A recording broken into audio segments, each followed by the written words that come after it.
6월 18일 아침 묵상 시간입니다. 성경을 통해 말씀에 순종하는 삶과 불순종하는 삶, 이 각각의 결과를 보면서 형통으로 인도하는 길을 선택하는 삶, 곧 말씀의 인도를 받는 삶이 되는 하루가 되시기를 소망합니다. 오늘 통독 범위는 예레미야서 20장에서 22장까지의 말씀입니다. 본 영상에서는 22장 13절에서 19절까지의 말씀을 살펴보고 이야기를 나눠보도록 하겠습니다. 가능하신 분들은 함께 말씀을 읽어보겠습니다. 불의로 궁전을 짓고 불법으로 누각을 쌓으며 동족을 고용하고도 품삯을 주지 않는 너에게 화가 미칠 것이다. 내가 살 집을 넓게 지어야지, 누각도 크게 만들어야지 하면서 집에 창문을 만들어 달고 백향목 판자로 그 집을 단장하고 붉은색을 칠한다. 네가 남보다 백향목을 더 많이 써서 집 짓기를 경쟁한다고 해서 네가 더 좋은 왕이 될 수 있겠느냐? 내 아버지가 먹고 마시지 않았느냐? 법과 정의를 실천하지 않았느냐? 그때에 그가 형통하였다. 그는 가난한 사람과 억압받는 사람의 사정을 헤아려서 처리해 주면서 잘 살지 않았느냐? 바로 이것이 나를 아는 것이 아니겠느냐? 나 주의 말이다. 그런데 너의 눈과 마음은 불의한 이익을 탐하는 것과 무죄한 사람의 피를 흘리게 하는 것과 백성을 억압하고 착취하는 것에만 쏠려 있다. 그러므로 주님께서 유다 왕 요시야의 아들 여호야김을 두고 이렇게 말씀하신다. 아무도 여호야김의 죽음을 애도하지 않을 것이다. 남자들도 슬프다 하지 않고 여자들도 애석하다 하지 않을 것이다. 슬픕니다 임금님, 슬픕니다 폐하하며 애곡할 사람도 없을 것이다. 사람들은 그를 끌어다가 예루살렘 성문 밖으로 멀리 내던지고 마치 나귀처럼 묻어버릴 것이다. 아멘. 자, 오늘 본문에서는 이 선지자에게 지탄을 받고 있는 그 왕이 한 명 등장하는데 바로 유다의 왕 여호야김입니다.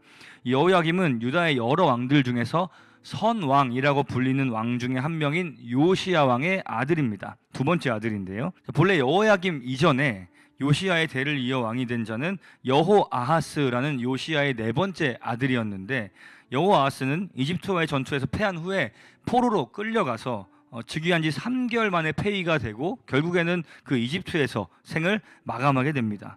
이집트의 왕 느고라는 이 왕은 여호아하스를 폐위시킨 다음에 이 요시야 왕의 두 번째 아들인 여호야김을 왕위에 앉힙니다. 문제는 이 선왕이었던 이 아버지 요시야와는 다르게 그의 뒤를 이은 두 아들은 모두 하나님의 말씀에 순종하지 않는 자들이었다는 것입니다. 먼저 왕이 되었던 여호아하스도 비록 3개월의 집권이었지만 그 짧은 기간 동안의 평가가 하나님이 아닌 주변의 강대국을 의지했던 불순종의 왕이라는 평가였고, 이 여호야김 역시도 집권한 11년 내내 하나님 보시기에 악을 행한 왕으로 평가를 받았습니다. 자, 오늘 읽은 이 본문은 바로 이 두 번째 그 여호야김을 향한 예언인데요. 그가 결국 이 참으로 비참한 결말을 맞이하게 될 것인데 그 이유가 무엇인지를 그의 아버지인 요시야 왕과 비교를 통해 이제 알려주고 있는 그런 예언입니다.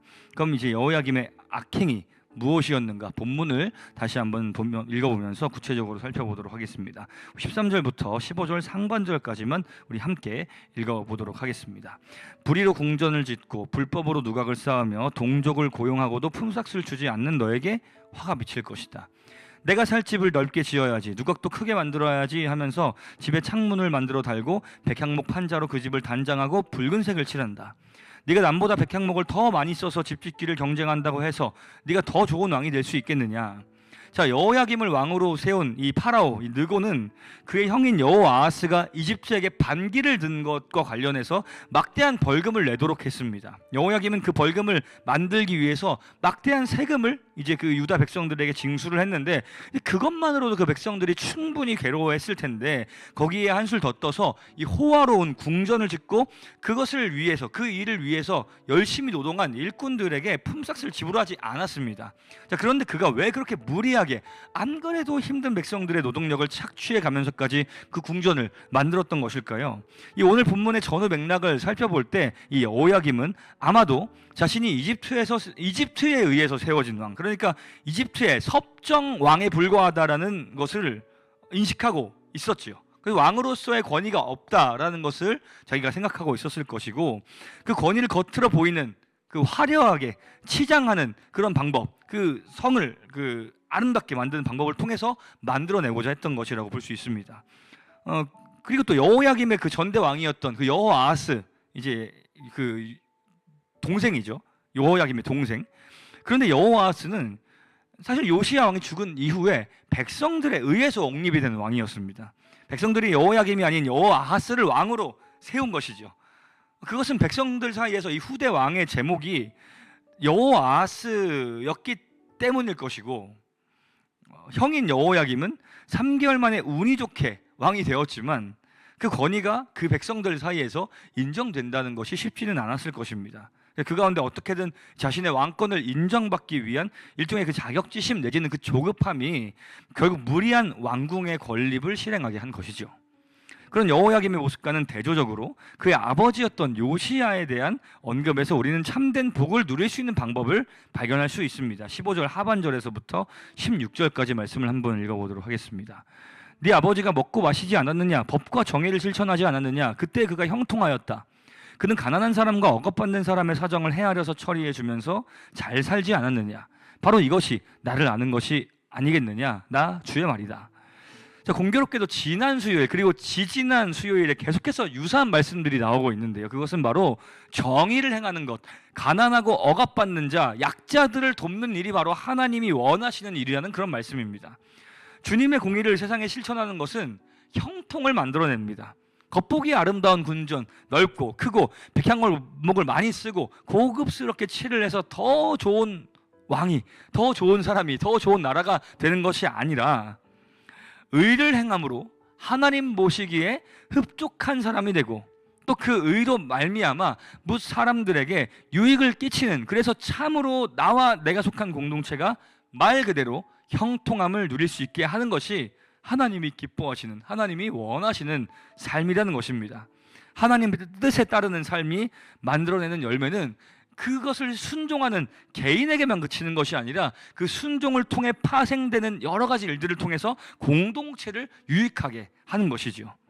또 그에 따라 요시야 때에 나라가 강하고 풍족하고 먹고 살기가 좋았는데, 그랬던 것은 요시야가 그리고 그 요시야 왕을 따랐던, 말씀에 순종했던 유다가 의를 행함으로 인하여 따라오는 또 자연스러운 결과물이었을 것입니다. 그리고 요시야에 대한 이야기가 끝난 후에는 본문을 다시 읽진 않겠습니다만 이 여호야김의 말로가 어떠할지, 의를 행하지 않은 자, 자신의 유익만을 쫓은 자의 마지막이 어떠할지를 예언합니다.